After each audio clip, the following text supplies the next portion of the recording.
மகரம் அப்படின்னா போர்க்குணம். ஃபர்ஸ்ட் போர்க்குணம். அதுதான். அந்த போர்க்குணம் வந்து வெளியே தெரியாது.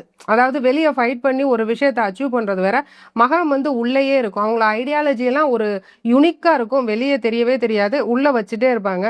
இன்னொன்று என்னன்னா, இப்போ நான் உனக்கு நீ எனக்கு சம்பளம் தர, சம்பளத்துக்கு இந்த கடமைக்கு அப்படின்னு எதையும் தூக்கி போட்டு போறது மகரமே கிடையாது.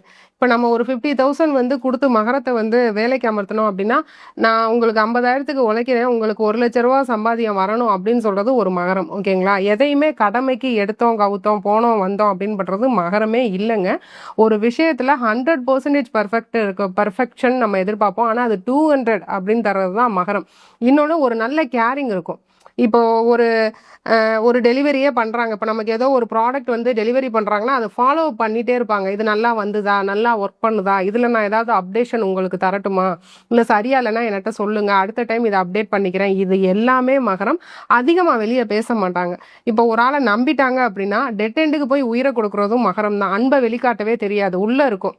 வாயால் வெளிக்காட்ட சொல்லுங்க, வாய் பேசி லவ் பண்ண சொல்லுங்க. மகரம் எப்போவுமே காதலில் 0 தான். ஏன்னா வந்து காதலை எக்ஸ்பிரஸ் பண்ணணும், அப்போ தான் வெளியே தெரியும். எக்ஸ்பிரசிவ், நான் எக்ஸ்பிரசிவ் மகரம். வெளியே சொல்லவே மாட்டாங்க, ஆனால் உள்ளே அவ்வளவு இருக்கும்.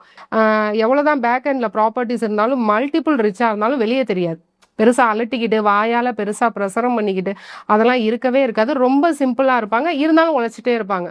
எனக்கு தெம்பு இருக்கு, நான் உழைக்கிறேன் அப்படின்றவங்களாம் மகர ராசிக்காரவங்க. நல்ல உழைப்பாளிகள், ரொம்பவே நம்பிக்கையானவங்க. கிட்டத்தட்ட தராசு மாதிரி பேலன்சிங் மகர ராசி.